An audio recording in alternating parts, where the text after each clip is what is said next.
Pai, do Filho e do Espírito Santo. Amém. O anjo do Senhor anunciou a Maria, ela concebeu do Espírito Santo. Ave Maria, cheia de graça, o Senhor é convosco, bendita sois vós entre as mulheres, bendito é o fruto do vosso ventre, Jesus. Santa Maria, Mãe de Deus, rogai por nós, pecadores, agora e na hora de nossa morte. Amém. Eis aqui a serva do Senhor, faça-se em mim segundo a vossa palavra. Ave Maria, cheia de graça, o Senhor é convosco, bendita sois vós entre as mulheres, bendito é o fruto do vosso ventre, Jesus. Santa Maria, Mãe de Deus, rogai por nós, pecadores, agora e na hora de nossa morte. Amém. E o Verbo divino se fez carne e habitou entre nós. Ave Maria, cheia de graça, o Senhor é convosco, bendita sois vós entre as mulheres, bendito é o fruto do vosso ventre, Jesus. Santa Maria, Mãe de Deus, rogai por nós, pecadores, agora e na hora de nossa morte. Amém. Rogai por nós, Santa Mãe de Deus, para que sejamos dignos das promessas de Cristo.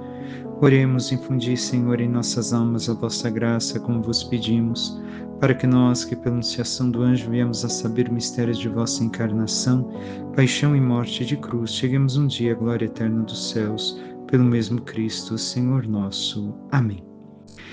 Caríssimo irmão e irmã, hoje nos encontramos para meditar a terça-feira da primeira semana do Tempo Comum. E seguimos com o texto corrido do Evangelho de Marcos, que ontem escutamos. Estando com seus discípulos em Cafarnaum, Jesus, num dia de sábado, entrou na sinagoga e começou a ensinar. Todos ficavam admirados com o seu ensinamento, pois ensinava como quem tem autoridade, não como os mestres da lei. Estava então na sinagoga um homem possuído por um espírito mau. Ele gritou: Que queres de nós, Jesus Nazareno? Vieste para nos destruir? Eu sei quem tu és o Santo de Deus. Jesus o intimou: Cala-te e sai dele. Então o espírito mau sacudiu o homem com violência, deu um grande grito e saiu, e todos ficaram muito espantados e perguntavam uns aos outros: O que é isto? Um ensinamento novo dado com autoridade. Ele manda até nos espíritos maus e eles obedecem. E a fama de Jesus logo se espalhou por toda parte, em toda a região da Galileia. Palavra da salvação, glória a vós, Senhor. Nós devemos de hoje aprender algo mais no nosso caminho de discipulado ao Senhor, neste percurso que fazemos em nossa vida. Jesus está vivendo o dia de sábado, então, enquanto judeu, está cumprindo com aquilo que é o judaísmo, e por isso nós devemos, de primeiro ensinamento de Jesus, cumprir com aquilo que é a nossa fé católica. Muitos se dizem católicos, mas não vão na missa dominical, que é o mínimo que a igreja nos pede. Domingo e dia santos de guarda, porque não tenho tempo. Tenho tempo para distrações, diversões, mas para Deus não. E me digo ainda católico? Caríssimo, não somos se fazemos assim. Primeira coisa, Jesus, enquanto um verdadeiro judeu, até constituir a sua igreja, vai todos os sábados à sinagoga, para cumprir com o seu dever, o seu amor para com o Pai. E nós? Você que me escuta, eu enquanto padre sempre participo da missa dominical, mas e você que me escuta? Tem cumprido com o seu dever de cristão? Porque se você diz ser católico e diz seguir a Jesus, Jesus está na sinagoga e os discípulos dele estão seguindo ele, estão com ele na sinagoga. E você, católico, está com o Senhor na missa? Celebrando o sacrifício, paixão, morte e ressurreição do Senhor e recebendo a Sagrada Eucaristia? Vivendo os mistérios da fé, os sacramentos da igreja? É um primeiro passo. Porque é ali também que o Senhor ensina como ensinava na sinagoga.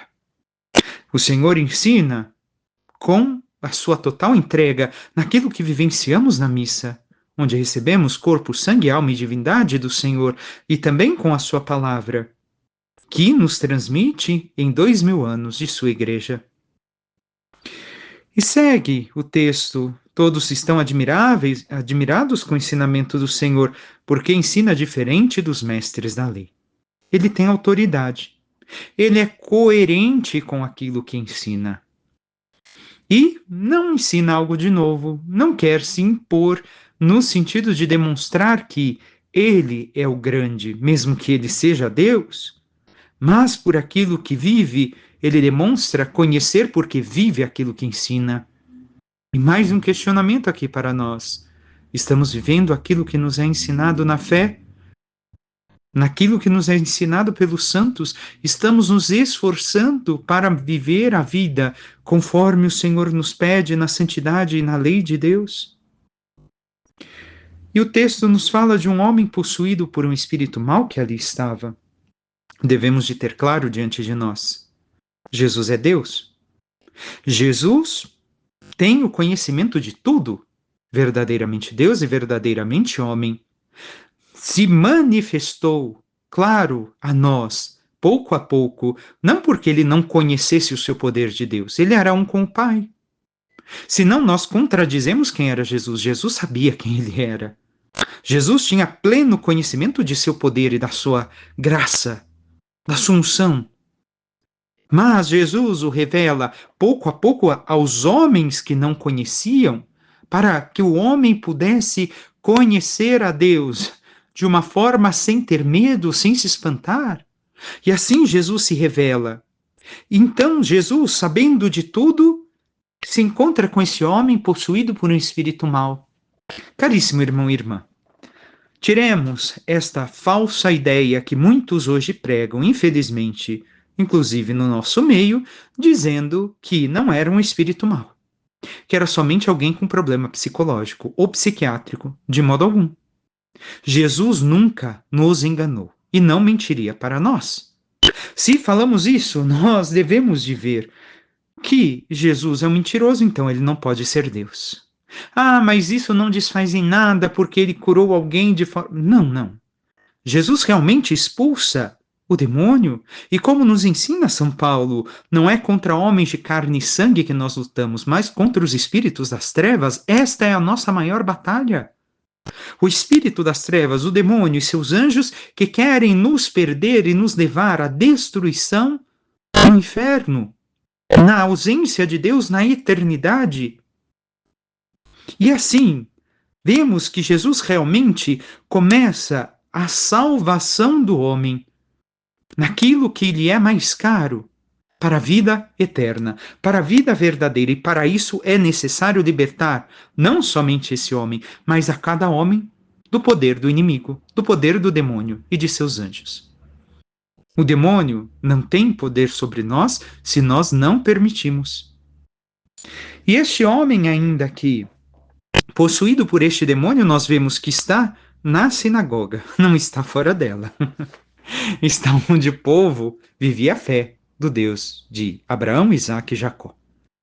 Isso quer dizer que, como bem sabemos, na nossa fé também tem pessoas que viveram caminhos errados, se converteram e às vezes ainda tem uma abertura ao mal e ali o demônio ainda aprisiona. Mas para mostrar que mesmo dentro da nossa fé não estamos livres do assédio, do ataque do inimigo.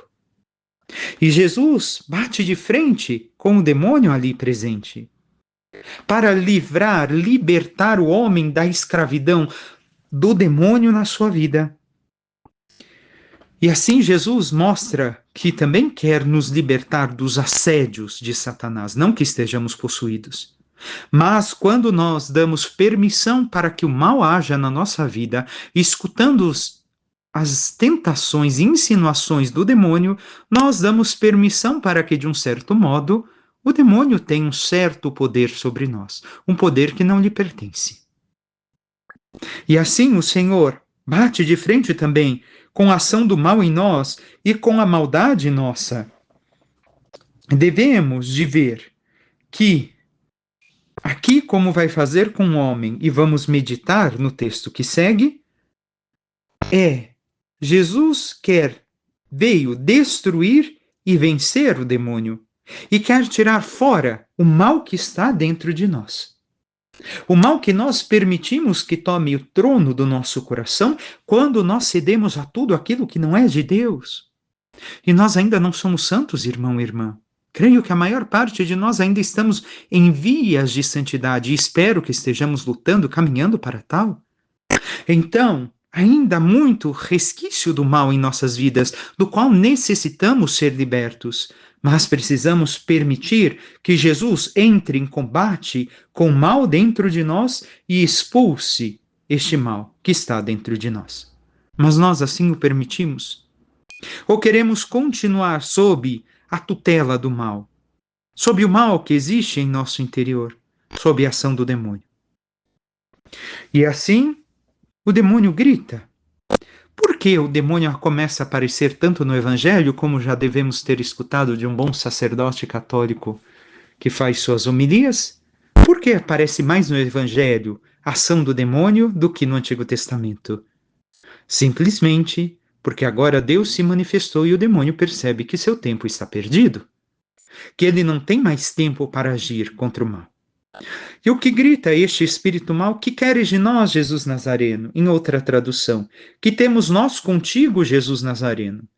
Vieste para nos perder? Vieste para nos destruir? A nossa tradução? Sei quem és o Santo de Deus. O demônio sabe quem é Jesus. Reconhece nele algo grandioso de Deus, manifestado contra ele. Jesus, ao longo deste evangelho, vai realizando curas de enfermidades, exorcismos, mudanças das leis rituais e muitas outras coisas. Mas o demônio, o que tem? Por que fala assim com Jesus? Vai dizer Santo Agostinho em seu comentário, simplesmente porque o demônio podia conhecer aquilo que Deus permitiu que lhe manifestasse. Não sabia que Jesus ia vencê-lo pela cruz, pela sua paixão e morte, pela nossa salvação. O demônio compreendeu que ele perderia a batalha e depois a guerra, mas ainda não percebia a cruz que se aproximava. O Salvador que estava diante deles para salvar realmente a toda a humanidade.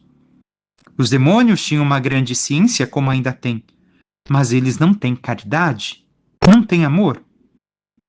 Eles desconhecem que Jesus é o servo do Senhor, o servo sofredor, que nós ouvimos ainda no domingo, o texto. E vemos aqui que o demônio diante de Jesus não pode fazer nada, a não ser que nós permitamos que ele o faça. Muita gente muitas vezes diz, o demônio fez isso, fez aquilo na minha vida e coloca o demônio acima de Jesus. Caríssimo irmão e irmã, sim, o demônio tem um certo poder para nos tentar, para agir para conosco, para realizar certas tentações em nossa vida, mas ele não é Deus.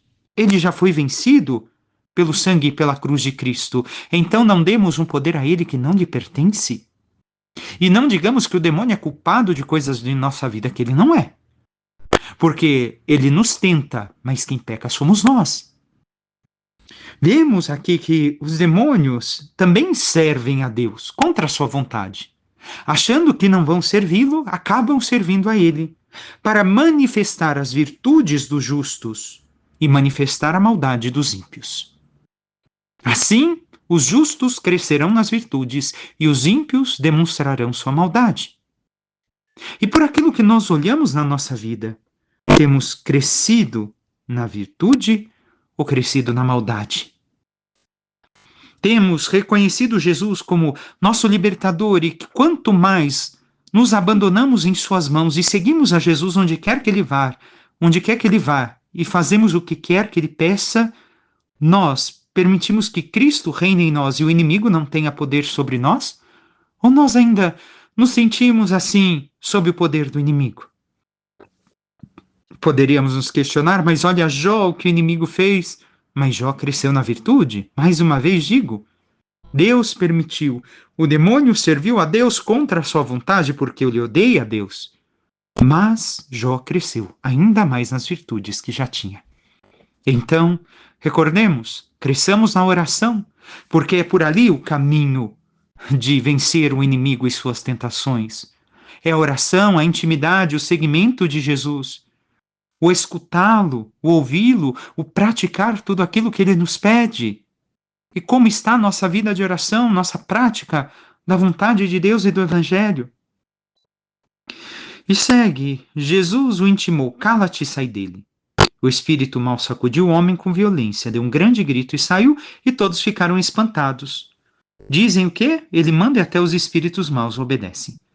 Para nós parece um texto bobo, mas não é. Se nós olharmos até mesmo hoje os rituais de exorcismo, que já existiam no tempo do povo de Israel, as pessoas se preparavam para fazer o exorcismo e o que acontecia? Em nome do Deus de Abraão, Isaque e Jacó, eu te ordeno, vá embora, diga o teu nome, para ir embora. E por que aqui tem este grande encanto com aquilo que Jesus realiza? Por que aqui se maravilham com aquilo que Jesus está fazendo? Porque Jesus não invoca Deus. Cala-te e sai dele. É isso somente que Jesus fala. Então mostra que realmente Jesus tem algo muito maior do que podiam imaginar. E por isso se maravilham. E a mesma coisa em nossa vida.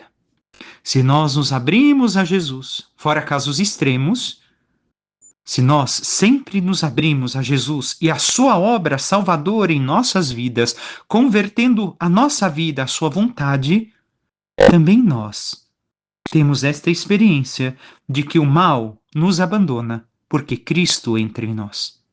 Não somente pelo ouvido com a palavra, não somente com os sacramentos, mas permanece em nós, porque nos sacramentos ele entra em nós, mas ele permanece, faz em nós morada, e o inimigo não pode mais habitar, nem o pecado. E temos experimentado esta vida espiritual? Temos buscado viver assim? Passemos ao Salmo. O refrão hoje diz: Destes domínio ao vosso Filho sobre tudo o que criastes.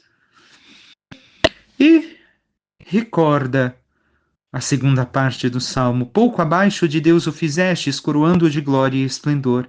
Vós lhe destes poder sobre tudo, vossas obras aos pés lhe pusestes. Se nós olharmos para aquilo que meditamos no Evangelho de domingo, quem é o Filho? Aquele que é semelhante ao Pai.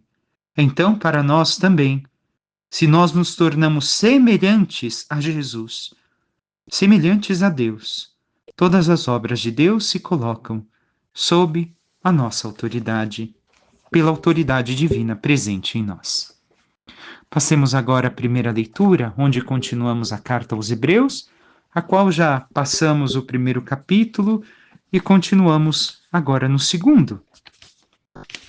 O que nos diz os versículos que vamos meditar? Que Jesus é irmão dos homens, pois foi coroado de glória e honra por cima, acima dos anjos.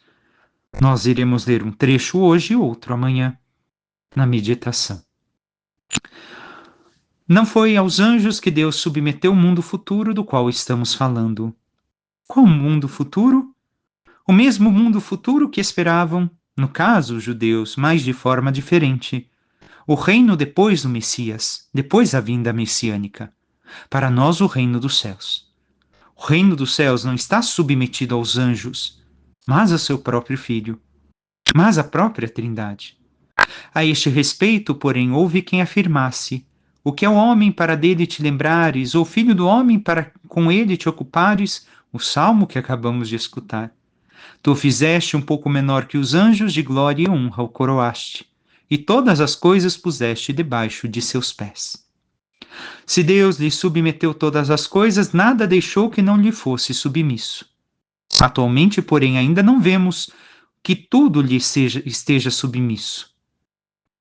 Nós devemos de aqui compreender que as palavras deste Salmo 8 que ouvimos, que canta a grandeza de Deus e a dignidade do homem, já é que Cristo é a perfeição da humanidade, o homem perfeito, com sua obediência, humildade, sua paixão e morte, foi feito inferior aos anjos, porém mereceu por isso ser coroado de glória e honra. Assim, por seus padecimentos, Jesus é o Senhor, e tudo, até mesmo a morte, lhe foi submetida, como bem sabemos. Mas sabemos que esta é a realidade humana de Jesus, que é inferior à dos anjos. Porque Jesus não lhes é inferior. Jesus é verdadeiro Deus e verdadeiro homem. Por isso, um e igual ao Pai. em potestade, em honra e poder. E assim tudo está submisso a Jesus. Este é um dos mais belos textos da encarnação, porque para levar a cabo a salvação dos homens, Jesus devia possuir, como eles, uma natureza humana. E sigamos. Jesus, a quem Deus fez pouco menor do que os anjos, nós o vemos coroado de glória e honra por ter sofrido a morte. Sim, pela graça de Deus, em favor de todos, ele provou a morte. Convinha de fato que aquele por quem e para quem todas as coisas existem, e que desejou conduzir muitos filhos à glória, levasse o iniciador da salvação deles à consumação por meio de sofrimentos. Jesus, filho, enquanto se fez homem, portanto, pôde sofrer e morrer, tem a capacidade absoluta para ser o representante nosso, dos homens nos céus. Ele comeu, bebeu, trabalhou, sentiu fome e sede, e então passou em tudo igual a nós, exceto no pecado. E encerramos com os últimos versículos, pois tanto Jesus, o santificador, quanto os santificados são descendentes do mesmo ancestral.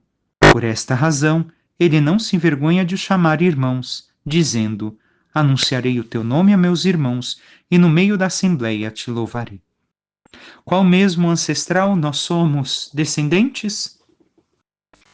Tanto somos descendentes de Adão, como também de Abraão. E assim, vendo o poder de Jesus coroado de glória, isso quer dizer o quê? Que participa do reinado de Deus Pai. Nós, se seguimos aquele que nos santifica e vivemos aquilo que ele nos pede, também participaremos da glória que ele nos oferece, da glória que ele alcançou para cada um de nós, ao se fazer homem como nós, igual a nós em tudo, exceto no pecado. E essa é a grandeza da encarnação. Nós podemos participar de um grau de glória tão grande que nem imaginamos e que não mereceríamos se não fosse a encarnação do Verbo, assumindo a nossa natureza e nos ensinando o caminho da santidade para a eternidade. Peçamos à Santíssima Virgem Maria, Mãe de Deus, e também aos santos anjos, os quais recordamos todas as terças-feiras, para que intercedam por nós e nos ajudem a reconhecer Jesus como aquele que nos ensina e que sua palavra possa expulsar de nosso interior toda maldade, tudo que permitimos o demônio colocar através de nossa escuta, as suas insinuações e de tudo aquilo que ele nos ofereceu dentro de nosso coração e de nossa mente, para que, nos livrando de todo mal, pelo nome de Jesus e pela sua ação em nossa vida, permitindo que o nosso ser seja habitáculo da Santíssima Trindade pela ação do Espírito Santo, possamos viver a santidade e um dia alcançar a glória dos céus. Louvado seja nosso Senhor Jesus Cristo, para que sempre seja louvado. Por intercessão da Santíssima Virgem Maria, Rainha dos Anjos e de todos os santos anjos de Deus, desça sobre vós, vossas famílias e tudo que vos pertence, a bênção do Deus Todo-Poderoso, Pai, Filho e Espírito Santo. Amém. Deus os abençoe. Um excelente dia a todos.